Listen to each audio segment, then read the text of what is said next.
New Jersey's Governor Chris Christie is facing new allegations this morning that he was not telling the truth about those days of lane closures on the George Washington Bridge. The lawyer for a former Port Authority official claims Christie knew when they happened, writing, quote, "Evidence exists as well tying Mr. Christie to having knowledge of the lane closures during the period when the lanes were closed, contrary to what the governor stated publicly," end quote. Well, despite the accusations, Christie's office says the letter backs up what the governor said last month, that he had no prior knowledge of the closures. So could these new allegations blow the lid off of Christie's political career? That's what we're talking about this half hour. Let us know what you think. You can share your thoughts on our Facebook page as well as on Twitter. Be sure to use the hashtag Fox26forlife. In our newsroom right now, we have our legal analyst, Chris Tritico, news analyst, Mustafa Tamiz, and public policy analyst, Jackie Bally. All right, guys, so this was supposed to be Christie's weekend to shine with the Super Bowl playing in his state. He was booed yesterday at an event. It's certainly not the attention that he wanted. No, it's not, and this is not going away anytime soon with the criminal investigations going on by both the United States Justice Department and the New Jersey legislature. This new revelation, I can't remember the guy's name, but the guy's lawyer who sent this letter out saying evidence exists, really, from a legal standpoint, means nothing to me. He's looking for immunity and trying to save his own backside, and he's willing to dump the governor in the grease to save himself. That the way the letter was written doesn't tell me anything about Governor Christie.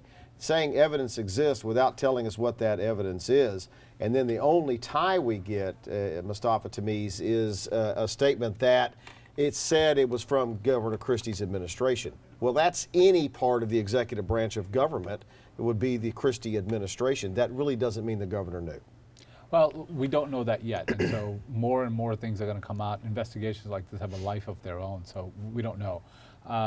But presidential politics is like the Super Bowl. I mean, it's the Super Bowl of politics, and I don't know Peyton Manning. Peyton Manning was not a friend of mine, but Governor Chris Christie is not Peyton Manning, and he's not ready for prime time. A lot of stuff is coming out on this issue.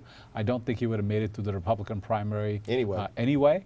But this time, I think that it's not just about his presidential aspirations, but about his overall political future and his reputation. And maybe an indictment if this turns out to be true. Now, the governor responded to this, Jackie Bally, and sent out an email that Politico posted yesterday, and he attacked, I can't find this guy's name. He attacked him, but he attacked him for some things that are kind of odd, aren't they? Yes. As a 16-year-old kid, he sued over a local education board, and when he was in high school, he was publicly accused by a social studies teacher of deceptive behavior. I mean, this guy ought to go to prison.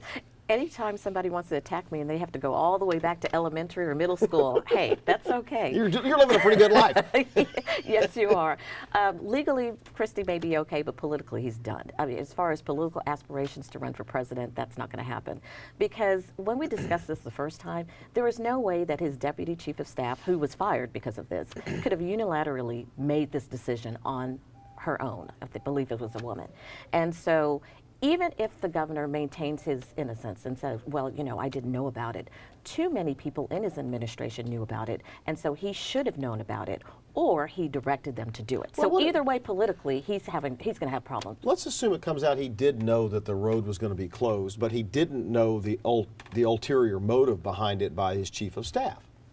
Well, you know, the legal part to this, as you know, is going to be very different. It's generally not what you did, but it's the cover-up that gets you in trouble. Right. And ask so, Richard Nixon. Yeah, exactly. So we don't know exactly where this is headed, and if there are people that have potentially lied under oath, right? There's subpoenas that have been issued. There's testimony there now. One of Governor's closest aides, you know, pled the fifth. So we don't know where it's going, and then what kind of deals are people willing to make to give their higher-ups. And that's what brings if Chris Christie knew about this, what brings him down is the Justice Department eventually giving immunity to at least one person. That's correct. And they'll start talking if the governor knew. And the irony with all this is when this controversy came out, Christie was protecting this same man, and he jumped through a lot of hoops to give this man this appointment because he was not qualified to do what he's doing. And the fact that now this gentleman is now pointing the finger at Christie, the two have turned in on each other, and now Christie's saying when he was 16, he did a lot of bad stuff. And having been involved in Justice Department cases before, that's what the Justice Department is looking for, is for them to turn on each other, and then everybody goes down. And that's why I said the investigations have a life of their own. And after a while, it's what you do during an investigation that often lands you in jail. Now, Chris Christie, I think we all agree that his presidential campaign is probably done. What about his governorship? Well, you know, his reputation is done, and again, this is going to be on the front page of the newspaper for the next several weeks, possibly months. So making out of this scandal at this point is very difficult for him. He does have 3 years, and unfortunately, a lot of our memories are short. But as far as his presidential bid, I'm glad. I didn't want him to be my nominee anyway. And it is New Jersey after all. It is New Jersey. We're going to have to leave it right there, Sally. Now, coming up, we're going to be cooking for you. Mustafa and I are anyway. Have some really good Super Bowl appetizers. And I'm required to sample? Yes, you are. And you're going to like mine. I don't know about Mustafa's. I don't know about Mustafa's. I saw Mustafa's recipe. I wasn't sure about that one. That's a very detailed thing there. All right, we'll see you guys. Thank you.